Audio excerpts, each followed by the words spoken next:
Torej, s predsednikom so opravila prvi krog posvetovanj z predsednico republike, povedala, da seveda Socialni demokrati še vedno izkazujemo podporo relativnemu zmagovalcu volitev in od nje pričakujemo neke nadaljne predloge na naslednjih krogih. V zadnjih 14 dneh smo se večkrat srečali.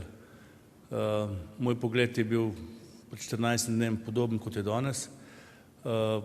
Ne moremo mimo tega, da vidimo tudi v državnem zboru, pri kolegiju in nasploh pri ravnanju, kaj ta moment desna sredina dela, da se vendarle tam sestavlja neka koalicija in jaz vendarle apeliram na vse politične stranke, da pridemo čim prej do vlade. Nima smisla, da nekateri igrajo, bom rekel, zgodbe, kot da nič ni, ko vidimo, da se vlagajo zakonodaja, da se sklicujejo izredne seje.